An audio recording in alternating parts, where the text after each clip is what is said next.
বন্ধুরা, এই ভিডিওটিতে আইপিএল নিয়ে কিছু গুরুত্বপূর্ণ আপডেট দেবো। যেমন কেন বলছি কলকাতা নাইট রাইডার্স দলের খুবই ব্যাড লাক। মুস্তাফিজুর রহমানের পরিবর্তে কেকেআর কোন প্লেয়ারকে সই করতে চলেছে? গৌতম গম্ভীর আইপিএলে ফিরবে, কিন্তু কেকেআরে নয়, কোন দলে ফিরবে? তার পাশাপাশি কিন্তু আইপিএল নিয়ে আরো অনেক গুরুত্বপূর্ণ আপডেট দেবো। অবশ্যই ভিডিওটা শেষ পর্যন্ত দেখবেন এবং যারা চ্যানেল নতুন আছেন সকলকে একটাই অনুরোধ করে রাখবো, যেহেতু এখানে আপনারা খেলার সমস্ত রকম আপডেটস পেয়ে যাবেন, তারা অবশ্যই পাবলিক ভিউ কলকাতা এই চ্যানেলটিকে সাবস্ক্রাইব করে বেল আইকন প্রেস করে অল করে রাখবেন। তাহলে বন্ধুরা, সবার প্রথমে কলকাতা নাইট রাইডার্স দলের সত্যিই ব্যাড লাক। মনে হচ্ছে বাংলাদেশের ফ্যান্সদের অভিশাপ লেগেছে কেকেআর দলে। কারণ কেকেআর এই বছর দুটো ভালো বিদেশি পেস বোলার সই করেছিল। একটা হচ্ছে মুস্তাফিজুর রহমান। যে যতই বলুক, মুস্তাফিজুর রহমান কিন্তু যথেষ্ট ভালো বোলার, এতে কোনো সন্দেহ নেই। তবে বাংলাদেশে অন্যায়ভাবে হিন্দুদের মারার জন্য বিসিসিআই মুস্তাফিজুর রহমানকে কেকেআরকে রিলিজ করে দিতে বলল। তাও একটা অপশন ছিল পাথিরানা। তবে গতকাল আমরা সবাই দেখেছি 4 নম্বর বলে পাথিরানা কিরকম ভাবে পা ধরে শুয়ে পড়েছিল। মানে বোঝাই যাচ্ছে যে তার মাসেল খুব জোরে ব্যথা লেগেছে। তো ভগবানকে একটাই প্রে করতে পারি, একটাই কামনা করতে পারি যে পাথিরানার যেই ইঞ্জুরিটা লেগেছে সেটা যেন শুধু মাসেলের টান ধরে। যদি পেসি ছিঁড়ে যায় তাহলে আইপিএল এর শুরুর 8টা-9টা ম্যাচ মনে হয় পাথিরানাকে ছাড়াই কেকেআরকে খেলতে হবে।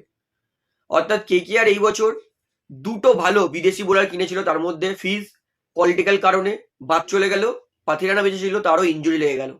অর্থাৎ কেকেআর দলে সত্যিই ব্যাড লাক।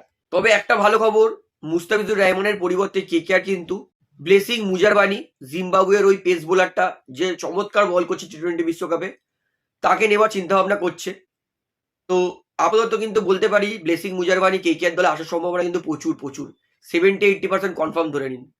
আর যে কোনো প্লেয়ার আইপিএল খেলতে চায়, জিম্বাবুয়ের মতো দেশের প্লেয়াররা তো আরোই চাইবে আইপিএল খেলতে। তো 9 কোটি টাকা যেটা মুস্তাফিজুর রহমান পেত, সেটা কিন্তু ব্লেসিং মুজারবানি পাবে। অর্থাৎ সত্যি বলতে কেকেআর দল ভালো একটা প্লেয়ার পাচ্ছে মুজারবানি, এতে কোনো সন্দেহ নেই।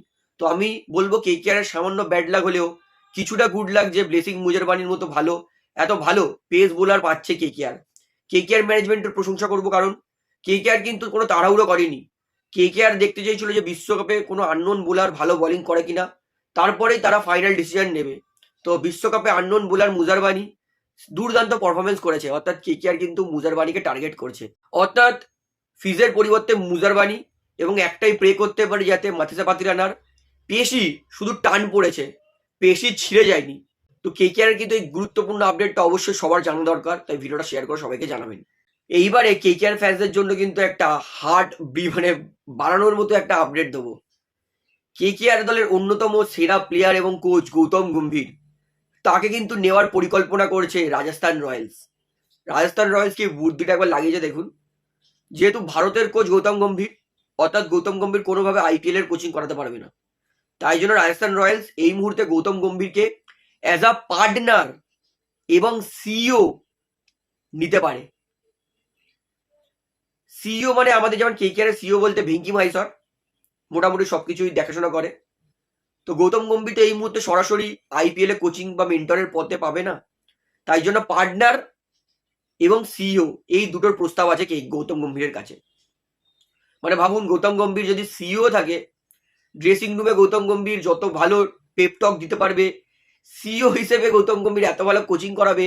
মানে কোচিং বলতে মানে মাঠের ধারে তো থাকতে পারবে না, সিইও হিসেবে গৌতম গম্ভীর হেড কোচের থেকে ভালো সাজেশন দিতে পারবে। গৌতম গম্ভীর আন্ডারে টি-20 টিম কি করে আমরা সবাই দেখেছি। অর্থাৎ রাজস্থান রয়্যালস কিন্তু দুর্দান্ত বুদ্ধি অ্যাপ্লাই করেছে। রাজস্থান কিন্তু ভালো চুক্তি দিয়েছে গৌতম গম্ভীরকে।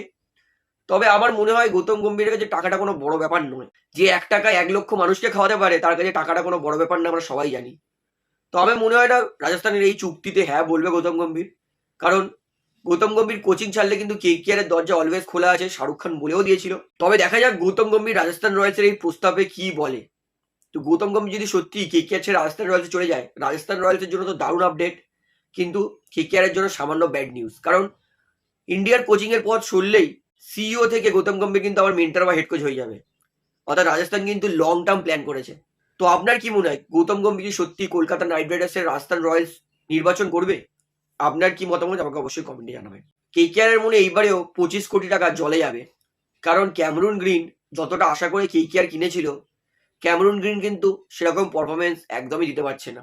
অস্ট্রেলিয়া পাকিস্তান সিরিজে ক্যামেরুন গ্রিন 3 ম্যাচে মাত্র রান করেছে 93। 3 ম্যাচে 93 মানে সেটা অনেকই কম। বোলিংও সেরকম ভাবে করছে না। আর বিশ্বকাপে 3 ম্যাচে ক্যামেরুন গ্রিন রান করেছে মোট 34। বোলিংও সেভাবে করছে না। অর্থাৎ 25 কোটি টাকা দিয়ে কেকেআর ক্যামেরুন গ্রিনকে এত ভরসা করে কিনেছে, কিন্তু বিশ্বকাপ বা অস্ট্রেলিয়ার হয়ে ক্যামেরুন গ্রিন খুবই খারাপ পারফরমেন্স। টোটাল 6টা ম্যাচে ক্যামেরুন গ্রিন হিসাব মতো রান করেছে 90, 93 আর তোমার 34, মানে 127 রান। 6 ম্যাচে 127 রানটা কি ভালো? তবে একটাই প্রে করছি যাতে ক্যামেরুন গ্রিন কেকেআর দলে সে ভালো খেলে, কারণ অস্ট্রেলিয়ার জন্য ক্যামেরুন গ্রিনের খেলা একদমই চোখে লাগছে না। তবে আইপিএল এত টাকা দিয়ে কিনেছে, হয়তো বড় নামী প্লেয়ার, কত ভালো খেলবে, এর থেকে বেশি কিছু আশা করতেই পারি না। তো আপনার কি মনে হয় ক্যামেরুন গ্রিন কি পারবে কেকেআর এর জন্য ভালো খেলতে? অবশ্যই আমাকে কমেন্টে জানাবেন। এইবারে আপনাদেরকে বলি, কেকেআর দলের কিন্তু ওপেনিং সমস্যা আমার মনে হয় না এই বছর হবে, কারণ কেকেআর এর দুই জবরদস্ত ওপেনার, একটা যে টিম সাইফট আর ফিন অ্যালেন, আউটস্ট্যান্ডিং খেলছে, স্পেশালি টিম সাইফট। ভারতের বিপক্ষে 5টা যে টি20 ম্যাচের সিরিজ ছিল সেখানে টিম সাইফট আগুন পারফরমেন্স করেছে, দারুণ খেলেছে, এবং বিশ্বকাপেও যে কটা ম্যাচ টিম সাইফট খেলেছে আউটস্ট্যান্ডিং খেলেছে। টিম সাইফট তিনি বিশ্বকাপে আপাতত 2টো ম্যাচ খেলেছেন নিউজিল্যান্ডের হয়ে, তার মধ্যে একটাতে করেছে 65 আর একটাতে করেছে 89 নট আউট। এখনো পর্যন্ত হাইয়েস্ট বিশ্বকাপে রান স্কোরার কিন্তু টিম সাইফট, 2 ম্যাচে 154। অর্থাৎ কেকেআর জন্য কিন্তু বলতে পারি ভারতীয় পিচ, ভারতীয় কন্ডিশন অনুযায়ী টিম সাইফট আউটস্ট্যান্ডিং খেলছে। তবে ফিন অ্যালেনকেও আপনি পিছনে রাখতে পারবেন না। ইন্ডিয়া ভার্সেস নিউজিল্যান্ড টি20 সিরিজে ফিন অ্যালেন চমৎকার পারফরমেন্স করেছে। লাস্ট টি20 ম্যাচে একটা ম্যাচে তিনি 80 করেছিলেন, এবং এই বিশ্বকাপেও কিন্তু তিনি একটা ম্যাচে 84 নট আউট করেছেন। অর্থাৎ কেকেআর কিন্তু ওপেনিং সমস্যা এই বছর 1% থাকবে না, এটা কিন্তু আমি আপনাদেরকে বলে রাখছি। এইবারে হার্ষিদ রানাকে নিয়ে ভালো আপডেট দিই। হার্ষিদ রানা কিন্তু সার্জারি সাকসেসফুল হয়ে গেছে, 1 সপ্তাহ আগেই হয়ে গেছিল। তবে আশা করছি হার্ষিদ রানা কিন্তু আইপিএল এর আগে অবশ্যই কেকেআর এর জন্য ম্যাচ ফিট হয়ে যাবে, এবং প্রথম ম্যাচ থেকে কেকেআর হার্ষিদ রানাকে পেয়ে যাবে। এইবার রাজস্থান রয়্যালসের জন্য একটা ভালো আপডেট দিই। রাজস্থান ফ্যান্স তারা কিন্তু এই বছর তাদের নতুন ক্যাপ্টেন পাবে, এবং সেটা হচ্ছে ভারতীয় ব্যাটসম্যান রিয়ান পারাগ। রিয়ান পারাগের ওপর রাজস্থান ম্যানেজমেন্ট ভরসা দেখাচ্ছে যে রিয়ান পারাগ যেমন ভালো তার স্টেটের জন্য ক্যাপ্টেন্সি করেন, সেরকমই রাজস্থান রয়্যালসের জন্য ভালো ক্যাপ্টেন্সি করবে, এবং রাজস্থানকে অবশ্যই আইপিএল এর প্লে অফসে পৌঁছাবেন। তাহলে রিয়ান পারাগকে বেস্ট অফ লাক। আশা করব তিনি রাজস্থানের জন্য ভালো ক্যাপ্টেন্সি করাবেন এবং রাজস্থানকে অনেক অনেক অনেক ম্যাচ জেতাবেন। তাহলে বন্ধুরা এই ভিডিওতে এতটাই বলার ছিল, আশা করি সমস্তটা আপনারা বুঝতে পেরেছেন। তো ভিডিওটা এখানে শেষ করছি। ভিডিওটি ভালো লাগলে অবশ্যই লাইক করুন, কমেন্ট করুন, শেয়ার করুন, এবং চ্যানেল থেকে সবাইকে অনুরোধ করে রাখবো, যেহেতু এখানে আপনারা খেলা সমস্ত রকম আপডেটস পেয়ে যাবেন, তারা অবশ্যই পাবলিক ভিউ কলকাতা চ্যানেলটিকে সাবস্ক্রাইব করে বেল আইকন প্রেস করে অল করে রাখবেন। ধন্যবাদ।